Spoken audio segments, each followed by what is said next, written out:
Estos son algunos de los principales teóricos psicoanalíticos de la historia. Karen Horney.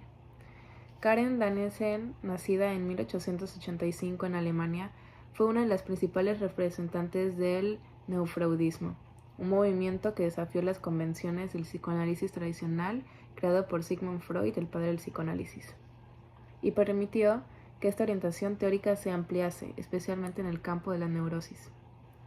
Horney fue además la primera mujer psiquiatra que publicó ensayos sobre la salud mental femenina y en cuestionarse los planteamientos biológicos con respecto a las diferencias de género de sus predecesores, por lo que es considerada como la fundadora de la psicología feminista.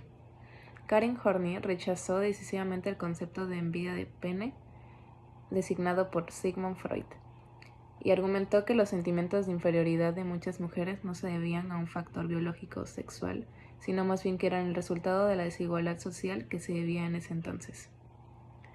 Al relacionarse con Erich Fromm, adoptó su postura humanista y aunque Karen Horney mantuvo el postulado psicoanalítico, según el cual la infancia es la etapa decisiva para la formación de la neurosis, menciona que los conflictos sexuales no terminan generando angustia y neurosis. Más bien es el afecto o desafecto de los padres el que determina la salud mental. Para Horney, si los padres no llenaban las necesidades afectivas de los hijos, comenzaban a generarse sentimientos de hostilidad y frustración. Su significado de personalidad está basado en el self real, que es equivalente a la identidad. Si el crecimiento personal de un individuo es sano, sus conductas y sus relaciones se desarrollan adecuadamente, lo cual lleva a una autorrealización. Por contrario, la identidad de las personas neuróticas se encuentra dividida entre el self real y el self ideal. Como las metas del self ideal no son realistas, la persona se identifica con una imagen menospreciada de ella misma, lo que la lleva a distanciarse aún más del self real, dando lugar a sentimientos de autodesprecio. Melanie Klein. Melanie Klein fue una psicoanalista británico-austriaca que desarrolló su propia teoría del psicoanálisis, fundamentándose en las ideas de Freud, pero introduciendo algunos conceptos de su propia autoría. Fue pionera de la creación de teorías psicológicas para niños. Su teoría comienza a partir de los conceptos de las posiciones esquizoparanoide y depresiva. De acuerdo con Melanie Klein, la posición depresiva es un pensamiento recurrente en la mentalidad infantil. Se manifiesta por primera vez al primer año y medio de vida y tendrá que ver con la ansiedad que se da en el infante por temor a perder al ser objeto amado, que suele ser regularmente la madre.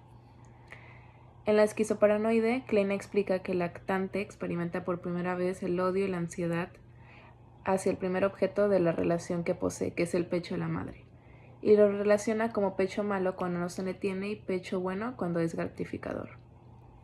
La teoría psicoanalítica de Melanie Klein se basa principalmente en su teoría de las relaciones objetales.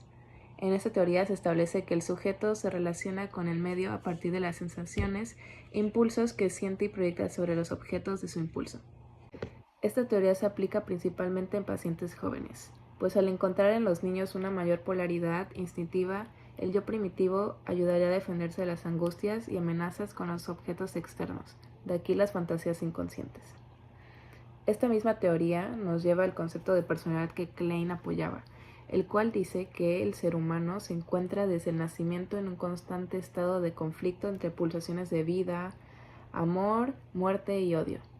A lo largo del desarrollo del ser humano, el individuo deberá ir superando las etapas y conflictos propios de la etapa vital que se está viviendo, forjando un equilibrio entre lo externo y lo interno a través de las relaciones con los diferentes objetos y enriqueciendo con el tiempo su yo, personalidad y carácter. Margaret Mahler. Margaret Schönberger nació en Hungría durante el año de 1897. Interesada por la psicología y el subconsciente desde muy temprana edad, estudió medicina y se especializó en el área de pediatría. Fue una de las primeras psicólogas en especializarse en infantes con trastornos de tipo psicótico. Fue en esta época en la que se establecería la mayor parte de su teoría respecto a la simbiosis madre-hijo y su progresiva adquisición de identidad y autonomía.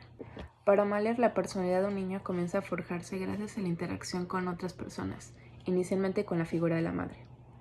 Este bebé, al no ser capaz de diferenciar y distinguir lo que es el yo y el no yo, a lo largo del desarrollo, el infante va intentando separarse y volverse un humano libre y independiente. Mahler propone fases y subfases para el desarrollo psicológico de cada individuo. Fase autista. El organismo es meramente biológico. La respuesta del ser humano en este nivel es instintiva y refleja. Fase simbiótica. Unidad dual con la madre. Consiste en un estado de fusión del bebé con la madre en el que no se ve todavía la diferencia del yo con el no yo. Fase separación individual. Esta misma se divide en subfases de diferenciación, ejercitación, acercamiento y consolidación de la individualidad. Donald Winnicott. Donald Winnicott nació en Reino Unido en el año de 1896.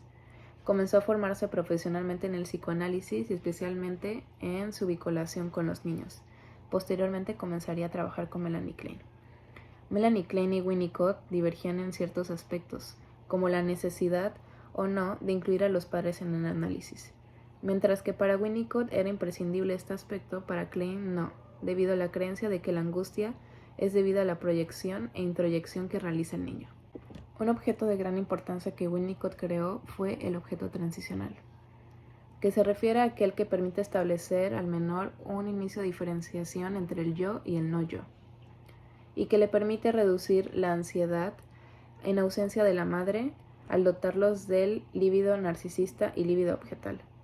También son importantes los fenómenos transicionales como el balbuceo, fenómenos y acciones que el niño hace con el mismo propósito y que permiten la progresiva individuación y socialización.